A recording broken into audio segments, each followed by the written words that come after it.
Hello everyone. I invite you to continue listening to the horror story, which is thrilling and captivating. Don't forget to give me a like and subscribe to the channel. Thank you everyone. The hollow walls of Kosnes prison. The Czech Republic is a land of ancient castles, rolling hills, and forgotten histories, but nestled deep within the Bohemian forest lies a place few dare to speak of: Kosnes prison. Its name, derived from the Czech word for ossuary, hints at its grim legacy, a place where bones were said to outnumber the living. Abandoned for decades, its crumbling walls and rusted iron gates stand as a silent monument to the horrors it once contained. Built in the late 19th century to house the most dangerous criminals the world had ever known, Kosnes was no ordinary prison. It was a fortress designed to cage monsters, murderers, war criminals, and psychopaths so vile that even their home countries refused to claim them. But the locals whispered that it wasn't just the prisoners who made Kosnes a place of terror. Something else lingered there, something older, something that fed on the darkness within its walls. My name is Elena Vrubel, a journalist with a taste for the macabre. I'd spent years chasing stories of haunted places, Romanian sanatoriums, Irish asylums, Japanese ghost towns, but Kosnes was different. It wasn't just a rumor or a tourist trap. It was a void, a black hole in history that swallowed anyone who got too close. When I stumbled across an obscure forum post claiming that Kosnes prisoners hadn't simply died but had vanished without a trace, I knew I had to see it for myself. Armed with my camera, a flashlight, and a stubborn streak, I booked a flight to Prague and set out for the forest. The journey to Kosnes was treacherous. The nearest village, Cerny Les, was a cluster of weathered cottages an hour's drive from the prison's location. The villagers were tight-lipped, their faces etched with suspicion when I mentioned my destination. An old woman selling bread at the market grabbed my arm as I turned to leave, her grip surprisingly strong. "Don't go there," she rasped, her voice like dry leaves. "The walls listen. The walls remember." I brushed it off as superstition, but her words stuck with me as I rented a battered jeep and followed a winding dirt road into the forest. The trees grew denser the closer I got, their gnarled branches clawing at the sky. The air turned cold, heavy with the scent of damp earth and decay. By the time I spotted Kosnes' silhouette through the mist, the sun was sinking below the horizon, casting long shadows that seemed to stretch toward me. The prison loomed like a beast crouched in the undergrowth, its stone walls blackened with age, its towers jagged and broken. Barbed wire, rusted but still sharp, coiled around the perimeter. The iron gate hung ajar, creaking in the wind as if beckoning me inside. I parked the jeep and stepped out, my boots crunching on the gravel. The silence was oppressive, broken only by the occasional rustle of leaves or the distant cry of a bird. My flashlight beam cut through the gloom as I approached the gate, revealing faded Cyrillic graffiti scratched into the metal: "Oni nikdy neodesli," they never left. I shivered, chalking it up to vandals, and pushed the gate open. It groaned like a dying animal. Inside, the courtyard was a graveyard of debris, shattered glass, splintered wood, and the skeletal remains of a guard tower. The main building rose ahead, its windows dark and hollow like the eyes of a skull. I'd read the Kosnes had been abandoned in 1971 after a fire killed most of the staff and left the prisoners unaccounted for. The official story claimed the inmates perished in the blaze, but no bodies were ever recovered. The conspiracy theorists online had wilder ideas: mass escape, government cover-up, even supernatural intervention. I wasn't sure what I believed, but standing there, I felt the weight of something watching me. The entrance doors were massive, reinforced steel battered by time. One hung off its hinges, leaving a gap just wide enough for me to slip through. Inside, the air was thick with dust and mildew. My flashlight illuminated a long hallway lined with rusted cell doors, their bars twisted as if something had tried to claw its way out. The floor was littered with papers, yellowed documents, maps, and photographs curling at the edges. I picked one up, brushing off the grime. It was a mugshot, a man with hollow cheeks and eyes like black pits, his name scrawled in faded ink: Viktor Kovalenko. The date read 1968. I'd heard of him, a Ukrainian cannibal who'd slaughtered entire villages before his capture. He'd been one of Kosnes' most infamous residents. As I moved deeper, the temperature dropped. My breath fogged in the beam of my flashlight, and a faint sound like a whisper drifted from the shadows. I froze, straining to hear. It came again, soft and guttural, echoing off the walls. "Hello?" I called, my voice trembling. No answer, just the drip of water somewhere in the distance. I told myself it was the wind or my imagination, but my pulse quickened as I pressed on. The hallway opened into a cavernous room, the prison's central block. Rows of cells stacked 3 stories high surrounded a rusted catwalk, which swayed faintly as if caught in a breeze. A wooden chair sat in the center, its leather straps cracked and stained. An execution chamber, maybe, or something worse. The whispering grew louder here, a chorus of overlapping voices too faint to decipher. I swung my flashlight around, half expecting to see someone lurking in the corners, but the room was empty. That's when I noticed the scratches. Deep gouges marred the walls, the floor, even the ceiling far too high for a human to reach. They weren't random, they formed patterns, spiraling symbols that made my head ache to look at. I snapped a photo, the flash illuminating the room for a split second. In that brief burst of light, I saw them figures standing in the cells, motionless, their heads tilted at unnatural angles. The darkness swallowed them as the flash faded, and when I aimed my flashlight at the cells, they were gone.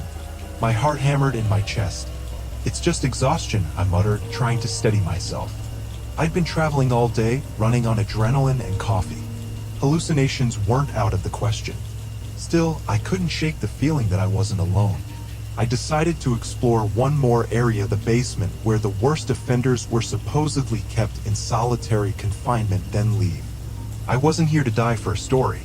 A stairwell at the far end of the block descended into pitch blackness. The steps were slick with moss, and the air grew colder with every step. At the bottom, a narrow corridor stretched into the gloom, lined with heavy steel doors. Each had a small, barred window, most too grimy to see through. The whispering was unmistakable now, rising and falling like a chant. I gripped my flashlight tighter and approached the first door. The window was smeared with something dark, dried blood, maybe. I wiped it with my sleeve, revealing a tiny cell inside. The walls were covered in more of those spiraling scratches, layered so thickly they overlapped. In the corner, a pile of bones glinted in the light, human, by the look of them, stripped clean. My stomach churned. Rats, I told myself. Or time. But the bones were too neatly arranged, stacked like an offering. The next cell was worse. Chains dangled from the ceiling, rusted but intact, swaying slightly though there was no breeze. A faint outline of a figure lingered on the wall, as if burned into the stone, a silhouette with too many limbs, its head elongated and twisted. I stumbled back, my flashlight flickering. "Get a grip, Elena," I whispered, but my voice sounded hollow, swallowed by the dark. The third door was ajar. Against every instinct screaming at me to run, I pushed it open. The cell was larger than the others, its walls painted with faded murals, grotesque scenes of figures in agony, their mouths stretched wide in silent screams. In the center sat a metal table, bolted to the floor, its surface stained with dark, uneven patches. A ledger lay open on it, its pages brittle and yellowed. I flipped through it, my hands shaking. Names, dates, crimes, all in meticulous handwriting. Asterisk Viktor Kovalenko, cannibalism, 87 confirmed victims. Ivan Dragos, war criminal responsible for the Brno massacre. Mila Petrova, occultist, suspected of ritual murders. Asterisk, the list went on, each entry more horrifying than the last. But the final page was different. No names, just a single sentence scrawled in red ink. Asterisk, they are not gone. They are waiting. Asterisk. A loud clang echoed behind me, and I spun around. The door had slammed shut. I lunged for it, yanking at the handle, but it wouldn't budge. Panic clawed at my throat as the whispering surged, no longer faint but a deafening roar of voices, angry, desperate, gleeful. Shadows flickered at the edge of my vision, darting across the walls. My flashlight died, plunging me into darkness, and something cold brushed against my arm. I screamed, dropping the ledger, and fumbled for my spare batteries. My fingers shook as I swapped them out, the beam flaring back to life. The cell was empty again, the door still closed, but the air felt thicker, heavier, like it was pressing down on me. I pounded on the door, shouting for help, though I knew no one would hear me. The voices grew louder, forming words I could almost understand: stay, join us, feed. Then I saw it. In the corner of the cell where the shadows were deepest, a figure emerged. It wasn't human, not anymore. Its limbs were too long, its fingers ending in claws that scraped the floor. Its face was a blur of shifting features, Kovalenko's hollow eyes, Dragos's cruel sneer, Petrova's wild grin, all melting into one another. It didn't move toward me, it just stood there, watching, its presence suffocating. I don't know how long I stared at it, frozen in terror, but a sudden screech of metal snapped me out of it. The door swung open on its own, and I bolted, not looking back. I ran through the basement, up the stairs, past the execution chair, and out into the courtyard, my lungs burning. The forest was silent again, the mist thicker than before, but I didn't stop until I reached the jeep. I drove back to Cerniless without stopping, my hands trembling on the wheel. Back in my hotel room in Prague, I tried to make sense of it. The photos I'd taken were corrupted, every frame a mess of static and distorted shapes.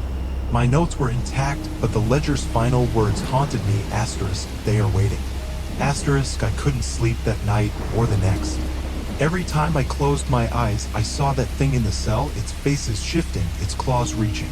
A week later, I got an email from an anonymous address. Attached was a grainy photo of Kosness' courtyard, taken from above. In the shadows near the gate, a figure stood too tall, too thin, its head tilted at an impossible angle. The message read, asterisk, you woke them. Asterisk, I haven't gone back to Kosness. I don't plan to, but sometimes late at night I hear the whispers again, faint, guttural, calling my name. And I wonder if they're still waiting or if they've already found me.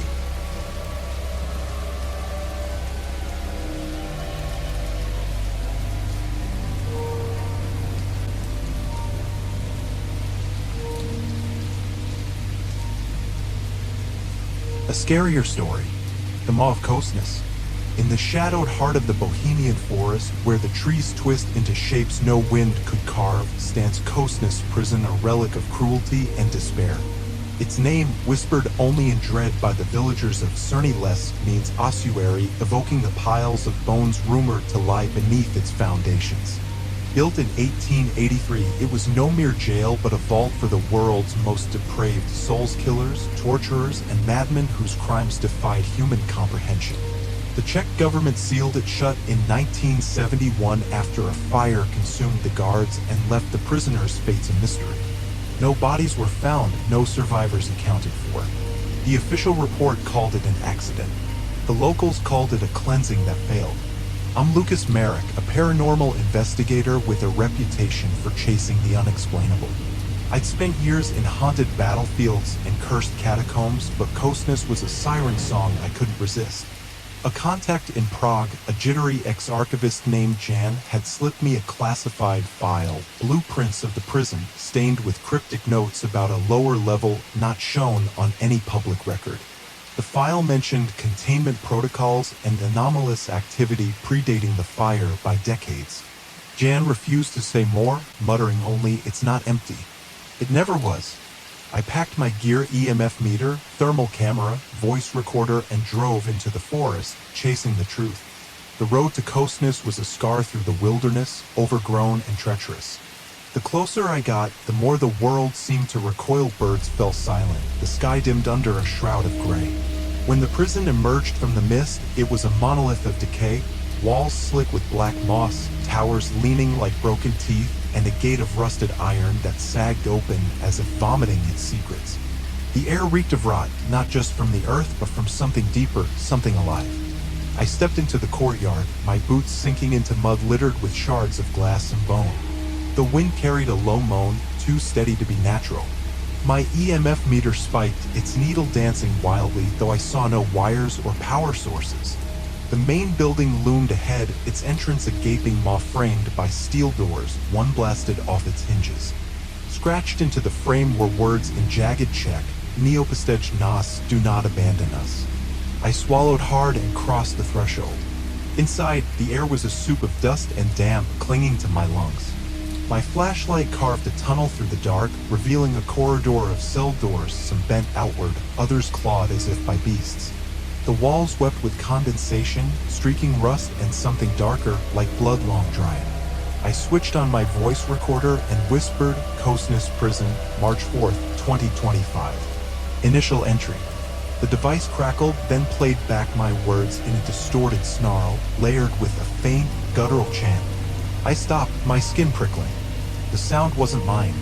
The corridor led to the central block, a towering atrium of cells stacked like a honeycomb around a skeletal catwalk. A gallows stood at the center, its noose swaying despite the still air. The rope was frayed but slick with something wet, fresh, glistening. I aimed my thermal camera at it and froze. The screen showed a cold blue void, but around the noose, faint red shapes pulsed humanoid, hunched, flickering in and out. My breath caught as the recorder hissed again, spitting out words I hadn't spoken. Asterisk, they see you. Asterisk. I swung my flashlight around, searching the cells. Shadows shifted just beyond the beam, too quick to track. The air grew heavy, pressing against my chest, and a smell hit me coppery, sour, like meat left to spoil. My EMF meter screamed, then died, its screen black. I cursed and swapped the batteries, but the silence that followed was worse. Then came the tapping, slow, deliberate, echoing from the cells above. Tap, tap, tap, like nails on stone. I should have left then, but the blueprints burned in my mind. The lower level. If Cosness held secrets, they'd be there. A stairwell yawned at the block's edge, its steps descending into a blackness that swallowed my light. The tapping followed me as I went down, growing louder, faster, until it was a staccato drumbeat in my skull. At the bottom, a tunnel stretched forward, lined with doors of reinforced steel, each sealed with bolts the size of my fist. The air here was frigid, my breath clouding in thick plumes. The walls glistened not with water, but with a viscous, tar-like ooze that pulsed faintly, as if breathing. The first door had a window, its glass cracked but intact. I wiped away the grime and peered inside.